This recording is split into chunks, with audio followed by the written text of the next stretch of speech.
would you make him wait, or would you just say, let's go out? This is stuff that you have to deal with all the time. Yeah, well, because he's a boy, I would probably get any dog just to go out because I wanted to give them a chance to be successful and get to the right spot. Because if I lollygag around getting there, then it's more my fault than his if he has to really go. Okay. So you would not make him do anything. You would just say, okay, we're going to this one place, and then I'd walk at a fast pace so he doesn't really have as much chance to pull, that we're more walking together. And then concentrate on the pulling after he's had a chance to. Okay, so you would do, oh, we've got a dog now. Yeah. Okay. Hi. Hello, Boo. Hi. Boo, you're not supposed to pull. I know. I'm very surprised. Okay, so we're going to do a little bit of a dog intro here. So you bring him up like over here.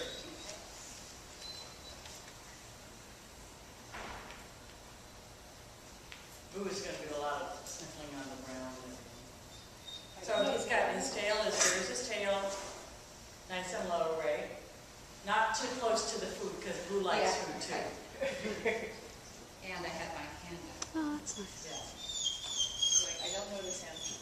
Bring him this way. Who's growling? Boo. She's Boo, puffing. he is not intact. Okay, so you're really holding the leash hard for him. Yeah. Drop your hand lower. Good. And now bring him back over this way, because he's going after the food.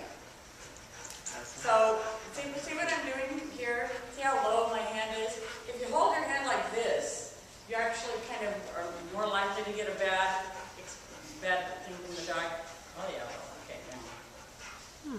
Boo-boo, what do you think about this dog? I don't like this dog.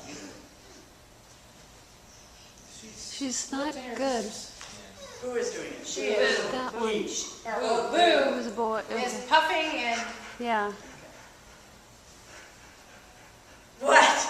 He goes, not me! I'm really cool! I'm a really nice dog.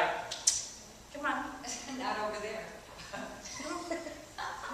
But that dog's puffing at me. Hello? Is he puffing at you? Away from towards the ground dog. I'm trying. Oh. What happened? He lifted his So this guy's doing okay though. Yeah, Boo shows. All right, so Shake off. now what we're going to do is I'm going to take a pig's ear. You like pig's ears, right? Boo likes pig's ears, right? We're just going to toss it into the middle. And you go ahead and bring Boo over there.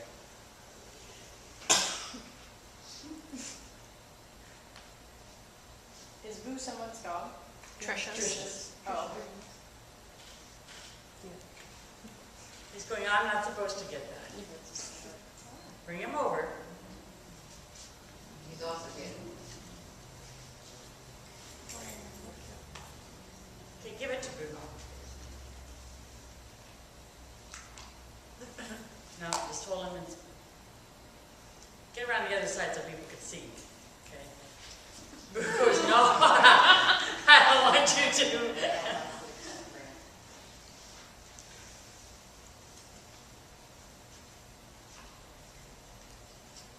He goes, I know this drill.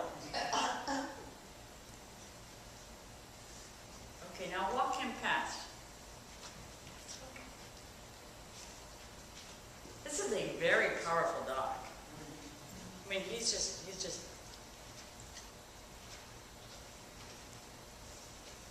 good boy. Okay, walk him up again. Very hard to keep him on this side. Yes, it is. Come on, sweetheart. You're just no good. He goes, I'll take that food there. Yeah, that's much safer. Okay, let me try one other thing. This is actually very good. I'm very pleased with it, but I can see why if they had a child, why they'd be worried, because he is just a big, solid dog. he's big and he did snap. Trish, when the first time that Boo was actually close, his mouth got real hard. Yeah, he's got a real. Look at that. And the minute Boo got off, he relaxed his mouth. Okay, so there's the top. It's right here. Oh, yummy. This is good.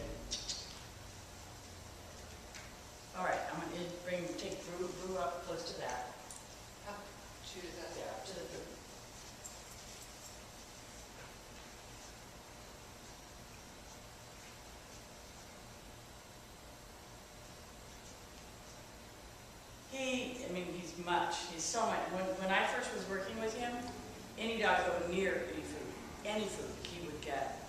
He would growl. So he's obviously gotten a lot better from that, for sure. Although Boo is going, I'm not doing anything, I'm not doing anything. So he's not giving him any kind of signal that he would be doing anything. I'm sorry, she's making me do it. Yes. She's making me do it. Boo used to be aggressive to intact males. Oh, I'm sorry. I can't. Boo Boo, Yes. look at this dog. No.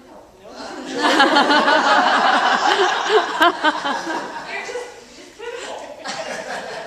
All right, we're going to try something else. So I'm going to go get Luke, which is good. I'm going to get Luke. And that'll be pretty different.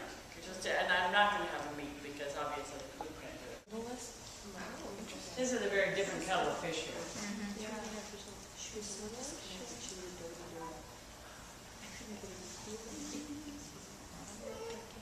Touch.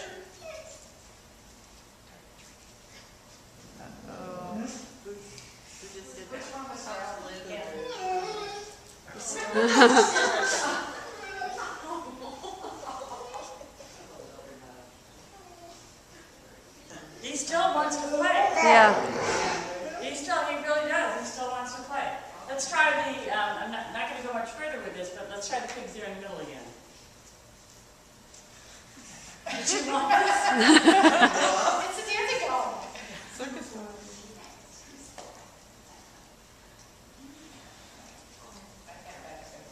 Yeah.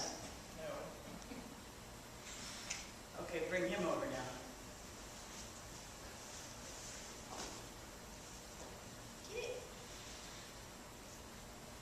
Well, I have to say, I am so pleased with his behavior, I can't tell you. Because he really, really, really used to just be awful. Not this one. He still is. When you say used to, when? Well, when we went through all the training, which was 3 years ago. Oh. Not recently. That's my dog. I'm cute. Right? Luke? Yes. Oh, that's really bad. Okay, go Boo, put you back. No, you don't get the pig's ear. Okay, so you're just taking him out for a walk from the run. You would walk him over to where his potty place is, and you wouldn't worry very much about the fact that he's pulling the heck out of you, right? Okay, or you would try to mitigate it as much as possible. Then what would you do? Would you allow him to do a lot of play behaviors first, or a lot of running around first before you started working on the walking on leash, or would you do it? Would you start working on that immediately after he eliminated? I think if giving him a dog that I just now know, I would start working him on tasks, using his mind. Even before he's had a No, time to... after he's done his business. He's done his business, but has he played around a little bit? Has he gotten rid of some of his energy? I don't know, is that something that they can go over to your yard and do? I don't know what the. Yeah, they policy can. is. So that would be kind of fun to do, to get some things in here, because he's a big dog, and even a big run's not big enough for a big dog. Yeah. Well, the other thing about that is that you want to set yourself up for success. And if you have a dog that is just straining at the bit, trying to investigate everything in the world, Yeah. you're probably not going to be able to get as far as if you have a dog that actually wants to work for you. Well, and playing also engages some bond too. They've got some interest in being with you because they just had some fun with you. So if that's an accessible thing, yes. Yeah, that would be, here that would be an accessible thing. So you're working at another shelter, or you're working someplace where somebody does not have a fenced-in yard. So they have to go for a walk, and this is a reality, right, that people have to face all the time. They've got a dog that pulls, but they don't have a yard. What do you do now? Do you work, when do you work on pulling on the leash? When do you not work on it? Well, I would probably, if I had an area that wasn't fenced in, I would probably try and work a little bit of playing with the long line. Yeah. Where I had some ability to still get out, even just tossing the ball. Of course, you have to be mindful of tossing it within the length of your leash, or be willing to go with it. And you still can do it. I mean, that's what long lines are for. You can, I have a embarrassed to go to their house or whatever, I don't know. But you get at the park, oh, my house is dirty, you can't come. Okay, I'm not coming to town.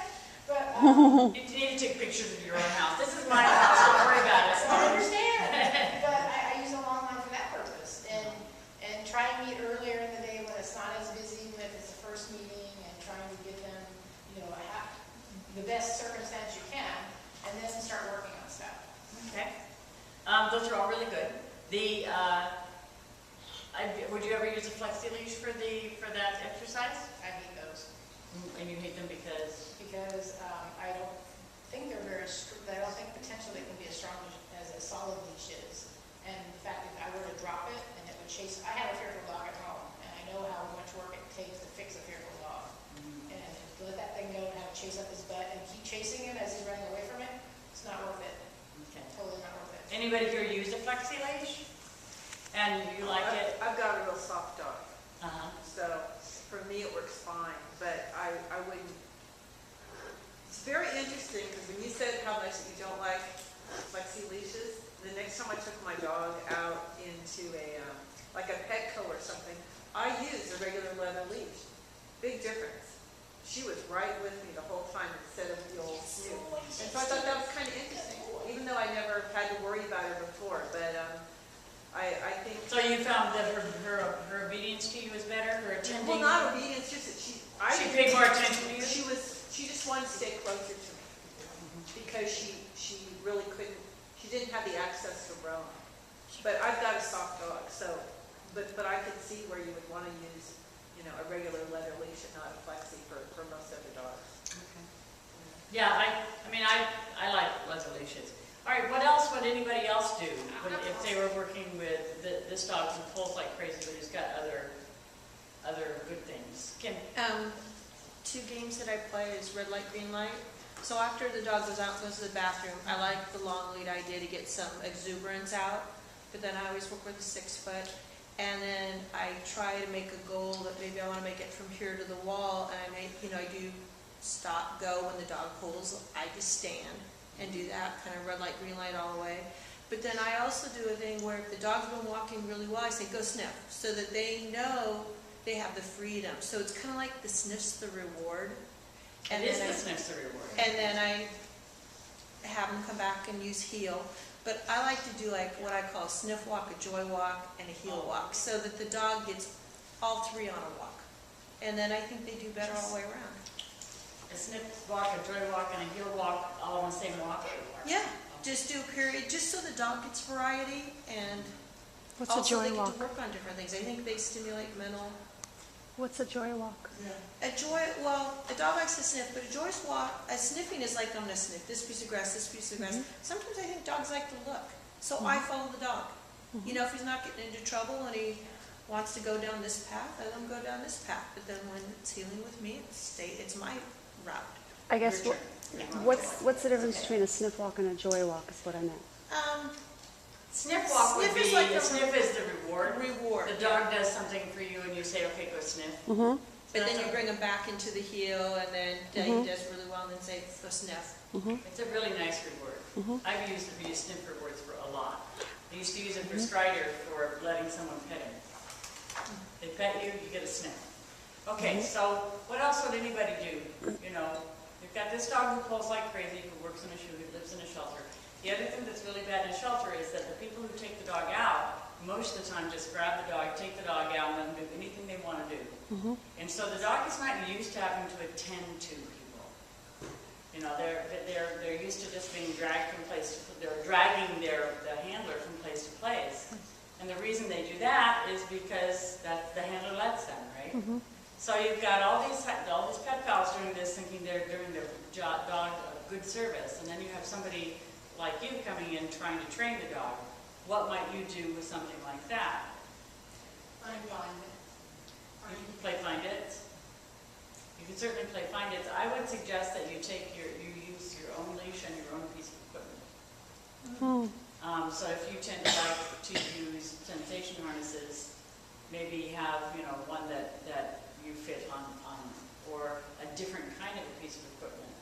But definitely the dogs respond to different pieces of equipment in different ways. So it's good to be able to do that.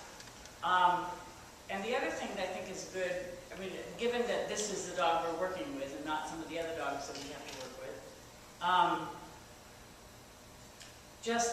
I would say that you got to start something from the very beginning. So I would actually start it before they get out of the run. Because, I mean, even if they got to go potty, I would probably still go, okay, I want you to sit and wait. Now you can come out. So there is a different relationship that you're starting to work with immediately upon getting the dog out, so that they know it's different from the person who just kind of grabs the dog and takes the dog out. Does that make sense? Yes. Yeah. And if they can't sit, do 4 on the floor. You know, just, they have to have all 4 paws Yeah. before they Yeah. can Jumping. jump. Yeah, and I mean, what we do for weight is, you know, I use the gate, the run gate to weight. So if they start to come out, I close the gate. Or I use my body, one or the other, just to stop, start, stop, start, stop, start. So that we don't have, you know, so that he's not kind of going crash, bang, boom. And it's very difficult to do that when you're working with more than one dog, because after a while you just get, you know, fed up with